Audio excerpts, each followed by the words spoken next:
하나님 말씀은 구약성경 시편 23편 6절입니다. 시작. 내 평생의 선하심과 인자하심이 반드시 나를 따르리니 내가 여호와의 집에 영원히 살리로다. 아멘. 내 평생의 선하심과 인자하심이, 내 평생의 선하심과 인자하심이란 제목으로 하나님 말씀 전하겠습니다. 선하다는 것은 올바르고 착하여서 도덕적 기준에 맞다는 말입니다. 그러나 성경에서 말하는 선은 인간의 윤리 도덕적인 그 선을 가리키는 것이 아닙니다.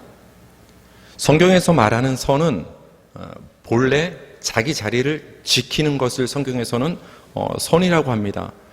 물건이 자기 자리에 이렇게 배치하고 위치해 있을 때 그것이 좋아 보이듯이 아버지가 아버지의 자리를 지키고 어머니가 어머니의 자리를 지키고 자녀가 자녀의 자리를 지키고 일꾼이 일꾼의 자리를 지키고 성도가 성도의 자리를 지키는 것이, 그것이 바로 성경에서 말하는 선입니다. 피조물이 선하다라는 것은 피조물로서의 본래 자리를 지키는 것입니다. 그때 우리는 피조물을 향해서 선하다 이렇게 표현을 할 수가 있습니다. 그렇다면 피조물의 그 본래 자리는 어떤 자리일까요? 피조물의 본래 자리. 피조물의 본래 자리는 자신을 만드신 그 하나님만을 믿고 의지하고 그분께 찬송과 감사와 영광을 돌리는 그 자리, 그게 원래 피조물의 본래 만들어진 목적에 맞는 그 자리인 거예요. 그 자리를 지킬 때 그 피조물이 선하다 이렇게 말하는 거예요. 윤리도덕적으로 옳고 그름으로 분별해서 그것이 선하다라고 성경은 말하는 것이 아니라 그 원래 자리에 있어서 피조물의 그 취지에 맞게 하나님만을 바라보고 하나님만을 의지하고 그 하나님께 영광을 돌리는 그 자리에 있는 것, 그것을 선하다, 성경에선 이렇게 얘기를 합니다. 그렇다면 반대로 악은 무엇입니까?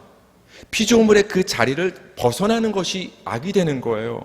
여러분, 천사가 하나님을 잘 보필하면서 어떤 일꾼으로서 사역을 감당해야 될 그 천사가 그 천사의 자리를 벗어나서 그 높으신 지존자 하나님과 비기려 했을 때 그 사탄 아닙니까? 그것을 악이라고 하는 거예요. 그 천사의 자리를 벗어나려 한 것.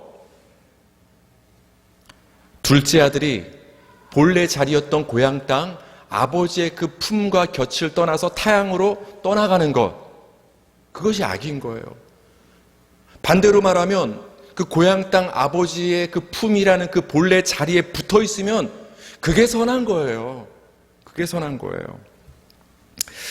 사람을 비롯한 우리 피조물이 본래 자리를 지키는 것이 선인 것처럼 하나님이 하나님의 자리를 지키는 것이 하나님의 선하심인 거예요.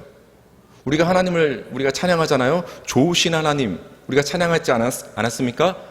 그때 그것이 선하신 하나님이라는 뜻인데, 우리가 하나님을 선하다라고 찬송을 할 때 그 뜻은 하나님도 하나님의 그 본래 자리를 지키시는 분이시기 때문에 우리는 하나님을 선하다 이렇게 표현하는 거예요. 하나님이 거짓말도 안 하시고 윤리도덕적으로 우리가 봤을 때 굉장히 깨끗하신 분이시기 때문에 우리가 그 하나님을 선하다라고 말하는 것이 아니라 하나님이 본래 그 자리를 지키시기 때문에 하나님은 선하신 분이십니다. 그렇다면 하나님의 그 본래 자리는 어디죠? 하나님의 본래 자리는 그 만물을 자신의 뜻대로 창조하시고 그 만물을 섭리하시는 그 통치의 자리가 하나님의 자리예요. 자신의 그 창세전 영원한 뜻에 따라서 저와 여러분 사람을 비롯한 모든 만물을 만드시고 창조하시고 그 창조하신 모든 것을 천하 만물을 자신의 뜻대로 통치하시는 것, 그 하나님의 그 창조와 섭리를 하나님의 선하심이라고 하는 거예요. 만약 하나님께서 창조하신 모든 만물을 그냥 내버려 두시면, 여러분을 하나님께서 이 땅에 태어나게 하시고 나서 내버려 두시면 우리는 살 수가 없는 거예요. 근데 하나님은 만드신 저와 여러분을 끝까지 붙드시고 기르시는 줄 믿으시기 바랍니다. 그것이 우리를 향한 하나님의 선하심이에요. 그 하나님의 자리를 하나님은 절대 안 떠나시는 거예요. 근데 여러분, 사람은 떠나요, 안 떠나요? 아버지의 자리를 떠나고 어머니의 자리를 떠나고 자녀의 자리를 우리가 벗어나고 때로는 어떤 책임의 자리를 떠나는 우리 인간의 모습을 보지 않습니까? 그래서 인간은 변하는 거예요. 그래서 인간은 신실하지 않은 거예요. 신실하다는 말은 변함이 없으신 그 창조와 섭리의 자리를 영원히 선하게 지키시는 그 하나님에게 어울리는 그 표현이 되는 거예요. 선하신 하나님. 하나님은 섭리를 통해서 저와 여러분을 향한 그 자신의 선하심을 날마다 드러내시는 하나님이 되십니다. 오늘 말씀을 보니까 선하심과 인자하심이라는 그 말이 나오고 있습니다. 여러분, 그렇다면 인자하심은 어떤 뜻일까요? 우리 얼핏 떠오르는 이미지는 그런 거죠. 굉장히 어떤 마음이 어질고 굉장히 친절하고 자애롭고 어떤 그런 인자한 이미지가 떠오르지 않습니까? 물론 이런 의미도 담고 있지만 성경에서 말하는 인자함은 그 성경에서 말하는 선이 세상의 윤리 도덕적 선을 가리키는 것이 아닌 것처럼 이 인자함도 그저 인간이 친절하고 자애롭다는 그런 개념은 아니에요. 인자하심. 성경에서 말하는 인자하심이라는 단어는 기본적으로 어떤 결속, 떨어지지 않고 굉장히 결속되어 있고 붙어 있고, 그래서 굉장히 밀접하고 어떤 친밀한, 결속되어 있고 밀접하고 친밀하기 때문에 서로 어떤 강한 책임감이 있는 그 관계, 어떤 그걸 성경에서는 인자하다라는 말을 표현했어요. 우리가 알고 있는 그 인자하다는 표현과는 좀 굉장히 거리가 있죠. 우리는 어떤 마음과 감정의 상태로만 우리가 인자함을 이해를 했는데 성경이 말한 인자함은 어떤 두 대상이 굉장히 붙어있고 결속되어 있고 친밀하고 그래서 서로 책임감을 끝까지 지는 그 상태, 그걸 인자라고 해요. 이 모든 인자의 개념을 아우르고 담고 있는 성경의 단어가 있어요. 그 단어가 뭔지 아십니까? 바로 언약이에요. 언약. 두 당사자 간의 깊은 관계, 결속력, 연대 책임감, 언약을 맺은 사이에서 한쪽이 적의 공격을 당하면 나도 가서 그 사람을 도와주는, 우리 한국과 우리 대한민국과 미국이 언약 관계이기 때문에 만약 이 한반도에서 유사 어떤 사건, 전쟁이 터지면 미국도 함께 참전을 하는 거예요. 그걸 동맹이라고 하는데 그런 깊은 관계, 서로 책임을 지는 것, 그걸 인자라고 하는 거예요. 그 개념을 담고 있는 성경의 단어가 언약인 거예요. 언약. 그래서 성경을 보면 여러분 굉장히 놀라운 것은 인자심이라는 단어와 언약이라는 단어가 연결돼서 같이 등장을 하는 걸 우린 성경에서 볼 수가 있습니다. 신명기 7장 9절인데요. 제가 읽어드릴게요. 그런즉 너는 알라 오직 네 하나님 여호와는 하나님이시요 신실하신 하나님이시라. 그를 사랑하고 그의 계명을 지키는 자에게는 천대까지 그의 언약을 이행하시며 뭐를 베푸시되? 인애를 베푸시되. 인애가 한국말로는 인애로 번역이 됐지만 인자하심 시편 23편 6절과 같은 단어예요. 인애와 인자하심은 우리말 번역의 차이일 뿐이지 같은 단어가 사용되고 있는 거예요. 근데 여러분 놀라운 것은 뭐냐? 하나님이 자신의 언약을 이행하시는 것과 인자하심이 연결된다라는 거예요. 그러니까 하나님이 우리에게 언약을 주셨기 때문에 그 언약으로부터 우리를 향한 인자하심이 나오는 거예요. 다시 말하면 하나님과 언약 관계 없으면 하나님의 인자하심은 주어지지 않는다라는 거예요. 언약과 인자하심은 붙어 다닙니다.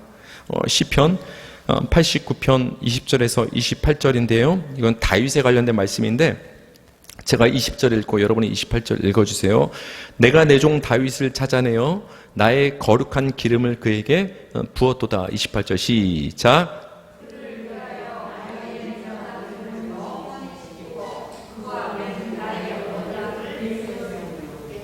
아멘. 다윗을 향한 하나님의 인자함을 영원히 지킨다. 그러니까 다윗에게 영원히 인자를 베푸십니다. 근데 그 이유가 무엇이냐? 다윗과 내가 맺은 언약을 굳게 세우기 때문에 그래요. 다윗과 내가 언약 관계이기 때문에 다윗의 원수는 내 원수라는 거예요.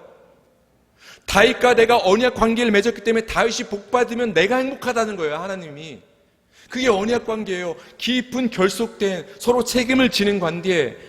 그 언약 관계에서 비록되는 그 친절함, 사랑이 바로 인자하심이라고 하는 거예요. 성경에서. 인자하심과 언약이 연결돼서 표현이 되고 있습니다. 우리 미가서 7장 20절입니다. 다 같이 읽겠습니다. 시작. 주께서 옛적에 우리 조상들에게 맹세하신 대로 야곱에게 성실을 베푸시며 아브라함에게 인애를 더하시리다. 하나님이 아브라함에게 인자하심, 인애를 더하셨습니다. 그것은 바로 여러분을 향해서 하나님께서도 똑같이 해주시겠다라는 거예요. 하나님의 인자하심을 기대하시기 바랍니다. 그런데 왜 하나님께서 야곱과 이삭과 이 아브라함, 이 조상들에게 변함없이, 그들이 부족한 모습, 때론 죄를 지을지라도 왜 변함없이 하나님이 그들에게 은혜와 인자와 인애를 베푸셨는가? 하나님이 맹세하셨기 때문에 그래요. 아브라함아, 내가 너를 복주고 복주리라. 너를 건드리는 원수는 내가 가만두지 않겠다. 내가 가나안 땅을 너에게 주겠다. 하나님이 아브라함에게 맹세로 언약을 주셨기 때문에 아브라함에게 인자가 나가시는 거예요. 역시 아브라함을 향한 그 언약과 인자하심이 연결이 되는 것이죠. 하나님이 언약하셨기 때문에 인자하심을 베푸신다는 것입니다. 하나님이 우리를 향한 인자하심의 근거는 여러분과 우리 인간의 어떠함에 있는 것이 아니라 하나님 자신의 맹세인 언약에 기초하고 있다는 거예요. 여러분, 얼마나 이게 놀라운 사실이고 복된 사실인 줄 깨달으셔야 돼요. 여러분이 무엇을 했기 때문에, 여러분이 어떠하기 때문에 그 조건에 따라서 하나님이 인자함을 베푸신다면 우리에게 주어지는 것은 저주와 심판밖에 없다는 걸 아셔야 돼요. 그게 신명기 28장입니다. 우리 신명기 28장 소구영신 때마다 우리는 하지 않지만 대부분께서 이렇게 펼쳐놓고 이렇게 기도하죠. 뭐 하면 복 받고 복 받고 복 받고. 근데 그 뭐 하면 복 받고 다 지킬 수 있어요? 근데 반대로 거기 있는 거 하나라도 못 지키면 너희 심판과 저주를 받게 되어 있어. 우리의 어떠함에 따라서 하나님의 인자가 주어진다면 그것만큼 무서운 일은 없는 거예요. 근데 저와 여러분을 향한, 우리 성도를 향한 그 하나님의 인자하심은 어떻게 우리에게 베풀어지느냐? 하나님이 여러분에게 맹세하셨기 때문에 난 너희 아버지야. 너희는 내 자녀야. 난 너희 하나님이야. 너희는 내 백성이야. 너희는 내 교회야. 하나님이 여러분을 향해서 창세전에 선택하시고 약속하시고 맹세하셨기 때문에 그 맹세를 반드시 지키시는 하나님이시기 때문에 우리가 어떠하든지 하나님은 영원히 인자하심을 베푸신다라는 거예요. 그래서 우리가 붙잡아야 될 것은 하나님의 약속을 붙잡는 거예요. 하나님의 약속을 붙잡으시기 바랍니다. 하나님의 약속을 붙잡는 여러분에게 그 하나님의 사랑과 인애와 은혜와 그 인자하심이 영원히 베풀어지는 것입니다. 마치 시편 23편 1절의 고백처럼 뭐라고 고백을 합니까? 여호와는 나의 목자시니 내게 부족함이 없으리라. 여호와는 나의 목자시라는 말을 떼놓고는 나의 부족함 없음을 생각할 수 없는 거예요. 내가 재능이 있기 때문에, 내가 사업수단이 좋기 때문에, 내가 근면하기 때문에, 내가 잘 살기 때문에 내게 부족함이 없는 것이 아니라 여호와가 나의 목자이시기 때문에 내게 부족함이 없는 거예요. 나의 부족함 없음의 근거가 하나님이 나의 목자 되심에 있다라는 거예요. 이게 우리 성도의 고백인 거예요. 근데 하나님을 믿지 않는 사람들은 왜 그래요? 성공담을 우리가 얘기하지 않습니까? 내가 이렇게 살았고 하루 일과를 꿈꾸며 살았고 열심히 계획하며 살았고 실천했기 때문에 지금의 나의 성공된 모습, 나의 지금의 모습을 누구에게 돌려요? 사람들은 나에게 돌려요. 나의 없다함 때문에 나의 부족함이 없다고 사람은 생각을 해요. 근데 다윗은 이렇게 고백을 합니다. 내게 부족함이 없는데 이 부족함 없음의 근거는 나에게 있는 것이 아니라 하나님이 나의 목자이시기 때문에 내게 부족함이 없다. 반대로 하나님이 나의 목자가 되지 않는다면 나는 부족할 수밖에 없는 연약한 존재다. 하나님이 이 고백과 믿음을 받기를 원하십니다. 하나님이 중요한 거예요. 하나님이 나의 목자 되심, 하나님이 나와 언약을 맺고 계심이 굉장히 중요한 것입니다.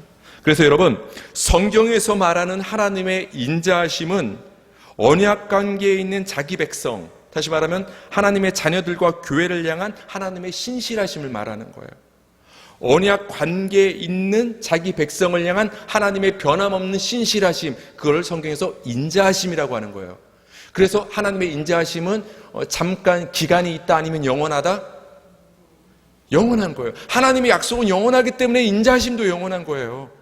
하나님은 신실하시다. 아침과 저녁에 변함이 없는 영원하신 분이시기 때문에, 신실하신 분이시기 때문에 그 인자하심도 영원한 거예요. 인자하심 뭔지 알았죠? 하나님의 여러분을 향한 인자하심, 여러분과 언약 관계를 맺고 있기 때문에 여러분을 향한 그 신실하심, 그 변함 없으심이 우리를 향한 그 인자하심이 됩니다. 그래서 여러분, 하나님의 사랑은 언약적인 사랑입니다. 언약적 사랑. 무조건적인 사랑이 아니라 하나님의 사랑은 언약적인 사랑이에요. 언약 관계에 있는 자에게 사랑을 베푸시는 거예요. 근데 그 언약 관계에 있기만 하면 그 하나님의 사랑은 영원히 변함이 없는 사랑이 되는 거예요. 우리 인간은 감정적인 사랑을 하지 않습니까? 자주. 그렇죠? 저도 아이들을 굉장히 사랑하지만 그 아이들에게 책임감을 다하지 못하는 걸로 괴로워할 때가 굉장히 많거든요. 물론 그것을 통해서 나라는 존재가 얼마나 연약한 존재라는 것을 하나님이 깨닫게 해주시기도 하지만 우리 사람은 그렇지 않습니까? 감정은 앞서가지만 그것을 잘 이행하지 못한 우리의 연약함, 아버지로서, 남편으로서, 아내로서, 성도로서, 목사로서 우리는 부족하지 않습니까? 그러나 하나님은 우리를 향한 그 인자하심과 사랑은 감정을 넘어서 우리를 향한 책임감을 반드시 이행하시는 언약적 사랑이라는 거예요. 그래서 하나님의 사랑은 놀라운 거예요. 그 하나님의 언약적 사랑 안에 거하시기 바랍니다. 그리고 나서 다윗이 이렇게 고백을 하죠. 나를 따르더니 내 평생에 선하심과 인자하심이 나를 어떻게 한다? 따르리니. 따른다라는 것은 내가 이렇게 가면 그것이 나를 뒤쫓아온다라는 거예요. 우리 보통 성경에서 익숙한 구절은 그거예요. 하나님이 앞서가시고 우리를 인도하시면 우리는 따라가는 거. 이런 표현에 우리는 굉장히 익숙한데 이 시편 23편 6절은 굉장히 어떤 중요한 표현이 나와요. 우리가 이렇게 가면 어디를 가든지 하나님의 선하심과 인자하심이 어떻게 해요? 나를 뒤쫓아온다라는 거예요. 내가 동으로 가면 동으로 쫓아오고 서로 가면 서로 쫓아오고 내가 어디로 가든지 그 하나님의 선하심과 인자하심이 눈에 불을 켜고 나를 쫓아온다라는 거예요. 그게 나를 따른다는 표현이 되는 것입니다. 사실 이 단어는 사냥감을 쫓아가는 의미를 갖고 있어요. 사냥개가 사냥감을 쫓아가는 다큐멘터리를 보면 어떻게 해요? 끝까지 쫓아가죠. 끝까지 쫓아가서 어떻게든 잡죠. 전쟁을 하거나 복수를 하기 위해서 다른 사람을 쫓아간다는 의미가 바로 나를 따른다고 할 때 이 단어가 갖는 의미예요. 그래서 기본적으로 따라간다는 것은 죽이기 위해 따라가는 겁니다. 사냥감을 잡기 위해서, 원수에게 복수하기 위해서 추격하는 그 의미가 있습니다. 시편 18편 37절입니다. 다윗의 고백인데요. 시작. 내가 내 원수를 뒤쫓아가리니. 이게 따르리입니다. 시작. 그들이 망하기 전에는 돌아서지 아니하리라. 이거 뭐예요? 내가 저 원수를 뒤쫓아 따라가다가 힘들면 멈추겠다라는 거예요? 아니면 끝까지 가서 잡고야 말겠다라는 거예요? 그들이 망하기 전엔 돌아서지 않겠다. 그래서 이 따른다라는 의미는 그 목적을 달성하기 전까지는 포기하지 않는다는 의미가 있어요. 굉장히 중요하죠. 우린 달려가다가 포기하지만 여기서 말하는 따른다는 것은 그 목적을 달성하기 전까지는 절대 뒤쫓아가는 것을 멈추지 않는다는 의미가 있는 거예요. 그래서 그 하나님의 어떤 저주와 심판을 얘기할 때도 뒤쫓아간다, 따라간다는 의미가 성경에서 쓰이고 있는데요. 우리가 잘 알고 있는 신명기 28장이 드디어 등장을 합니다. 그 앞부분은 하나님이 복 주신다는 얘기가 나오는데 그 후반부가 이제 하나님의 그 이제 심판이 얘기가 나오는데요. 신명기 28장 22절입니다. 여호와께서 폐병과 열병과 염증과 학질과 한재와 풍재와 썩는 재앙으로 너를 치시리니 이 재앙들이 너를 따라서 너를 진멸하게 할 것이라. 45절 다 같이 시작. 네가 네 하나님 여호와의 말씀을 청종하지 아니하고 내게 명령하신 그의 규례와 명령과 규례를 지키지 아니하므로 이 모든 저주가 네게 와서 너를 따르고 네게 이르러 마침내 너를 멸하리니. 하나님이 수많은 명령을 주셨는데 신명기 28장을 보면 그걸 제대로 하나라도 안 지키면 어떤 일이 벌어지느냐? 하나님의 저주와 심판이, 재앙들이 그 사람에게 임하는데 그 재앙과 저주들이 너를 따라갈 것이다. 근데 네가 아무리 열심히 도망가도 반드시 그 재앙과 저주가 널 따라간다. 뭐 할 때까지? 너를 멸망시킬 때까지 반드시 너를 추격해서 그 목적을 이룬다. 그게 따라간다는 의미예요. 여러분, 이 따라간다는 의미, 무엇인가가 나를 따라오는데 원수가 나를 따라오고 하나님의 저주와 심판이 나를 따라온다면 이렇게 무서운 거예요, 여러분. 이렇게 무서운 거예요. 근데 다행히 놀라운 것은, 감사한 것은 시편 23편 6절은 무엇인가가 나를 반드시 놓치지 않고 따라오는데 무엇이 쫓아온다라는 거예요? 하나님의 저주와 심판, 원수가 나를 쫓는 것이 아니라 하나님의 선하심과 인자하심이 나를 따른다라는 거예요. 내가 일로 도망가도 하나님의 선하심과 인자하심이 쫓아온다라는 거예요. 아까는 원수가 이리저리 도망가도 날 쫓아왔는데 반대로 하나님의 은혜가 내가 어딜 가도 쫓아온다라는 거예요. 굉장히 복이 되는 말씀이죠. 그래서 하나님의 선하심과 인자하심이 여러분을 끝까지 따라가서 쫓아가서 그 목적을 이룬다는 거예요. 그 목적이 무엇입니까? 여러분을 향한 하나님의 약속을 반드시 이뤄내신다라는 거예요. 하나님의 선하심과 인자심, 그 하나님의 그 섭리와 신실하심이 여러분을 끝까지 추격해서 여러분을 붙잡아서 여러분을 벗어나지 못하게 해서 여러분을 향한 하나님의 은혜와 복을 반드시 성취하신다는 거예요. 그래서 우리가 성취하는 것이 아니라 쫓아오시는 그 하나님의 선하심과 인자하심이 성취하시는 거예요. 얼마나 감사한 일인지 몰라요. 하나님의 선하심과 인자하심이 여러분의 평생 가운데 여러분을 따르는 줄 믿으시기 바랍니다. 믿으시기 바랍니다. 그래서 우리는 내가 벗어나고 싶어도 그 하나님의 선하심과 인자하심을 벗어날 수 없어요. 여러분 벗어나고 싶어요? 우리 어렸을 때 부모님이 외출하기를 되게 원한 적 많지 않아요?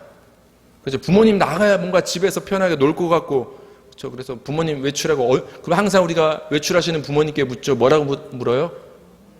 엄마 언제 와? 그렇죠? 시간 계획 짜가지고 막 한 다음에 해야죠. 근데 부모님이 갑자기 오시면 난리가 나는 거죠. 철없는 아이들은 부모님을 자꾸 벗어나려 해요. 부모님의 인자하심이 얼마나 소중하고 중요한 건지 모르고 그걸 자꾸 벗어나려고 해요. 근데 여러분, 우리가 때로는 교만하고 죄 가운데 빠져서 하나님의 그 선하심과 인자하심을 벗어나려고 하는 그런 잘못된 모습을 보일지라도 그 하나님의 선하심과 인자하심은 결코 여러분을 놓치지 않는다라는 거예요. 여러분이 일로 도망가도 끝까지 쫓아온다라는 거예요. 그것을 다윗이 이렇게 고백을 했습니다. 시편 139편 7절에서 10절인데요.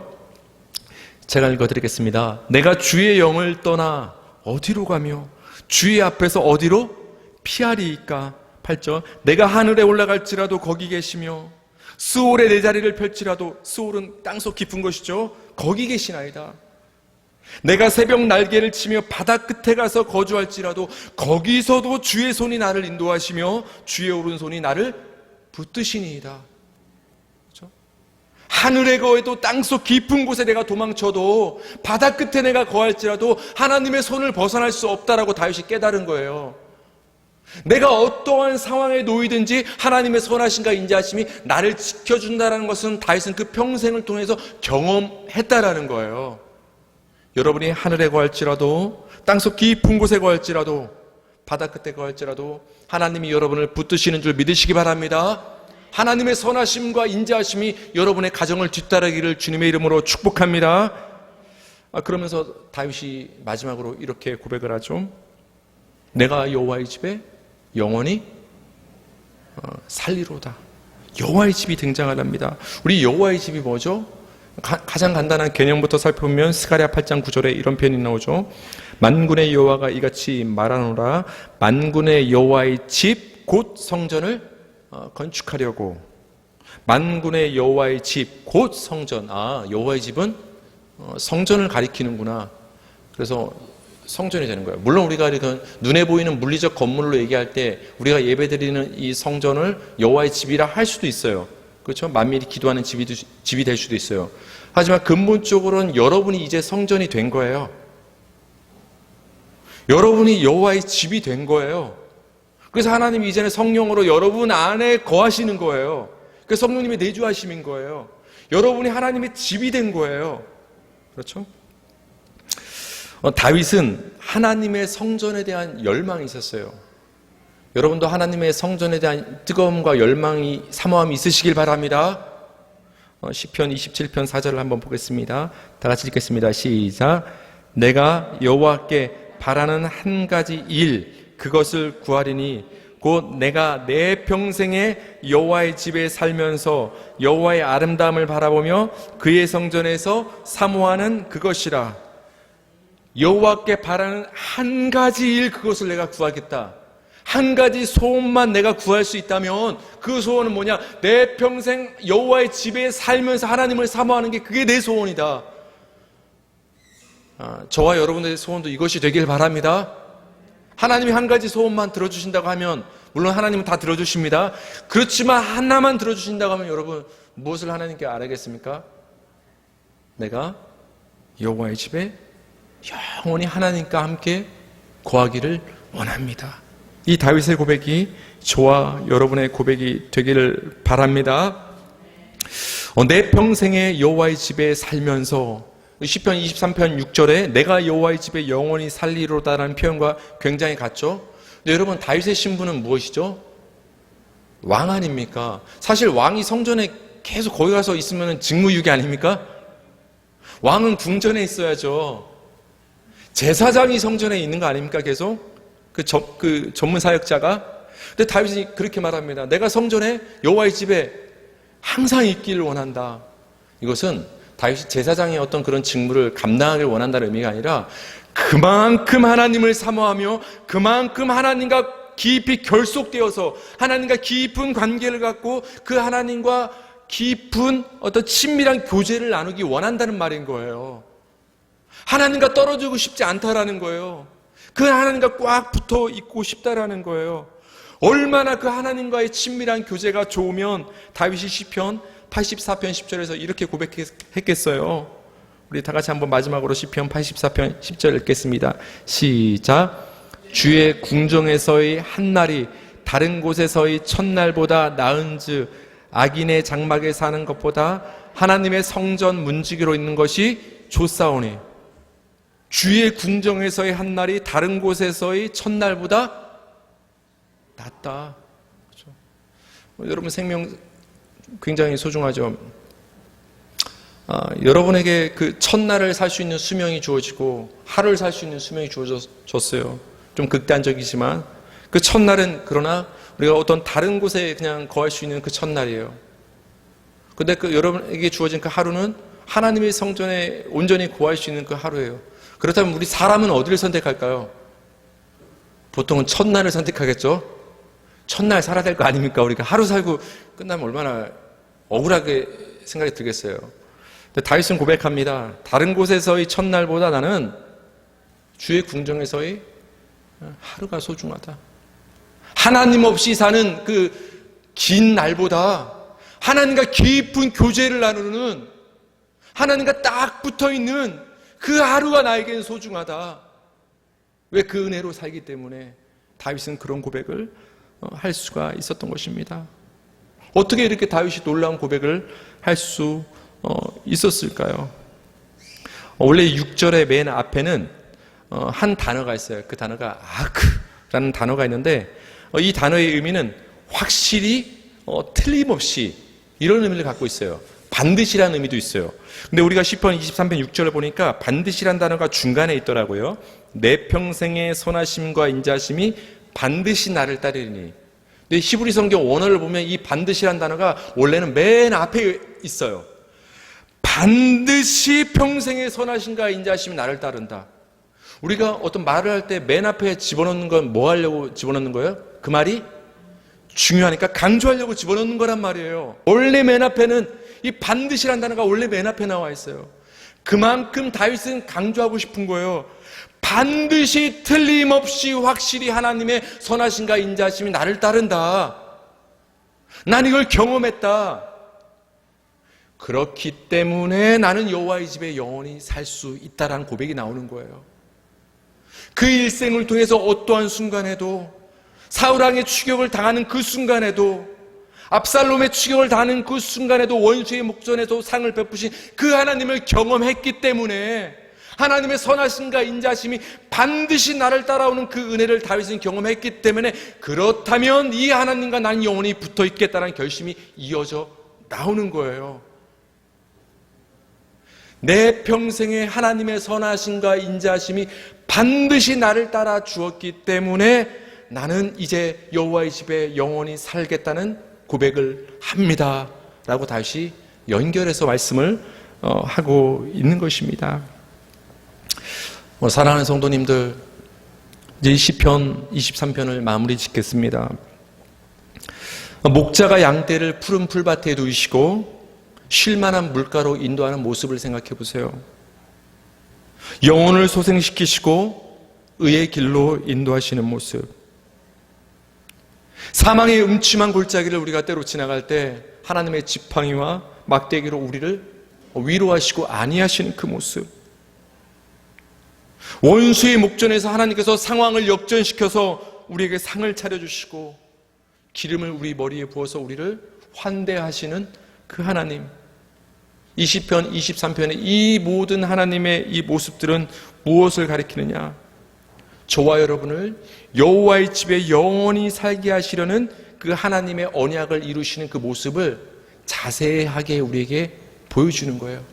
봐라, 이런 모습을 통해서 하나님의 선하심과 인자하심이 너를 한 번도 떠난 적이 없다. 계속 내가 너를 붙들고 있다. 너를 향한 약속을 내가 이렇게 순간순간 지켜오고 있다. 반드시 너를 향한 축복과 구원의 약속을 내가 언약을 지킨다. 하나님이 그것을 우리에게 시편 23편 1절부터 6절까지 쫙 펼쳐주시면서 하나님이 우리에게 소망으로 주신 말씀이 시편 23편이 되는 것입니다. 얼마나 여러분 하나님이 신실하시고 믿음직스럽습니까? 여러분, 따라서 저와 여러분이 바라봐야 할 것은 우리 자신이 아님을 깨달으시기 바랍니다. 환경도 아님을 믿으시기 바랍니다. 우리가 온전히 시선을 고정하고 믿고 바라볼 분은 바로 목자로서, 저와 여러분의 목자로서 여러분을 향한 언약을 신실하게 이루시는 그 하나님이신 줄 믿으시기 바랍니다. 그 하나님의 은혜가 여러분과 여러분의 가정 가운데 충만히 임하길 주의 이름으로 축원합니다.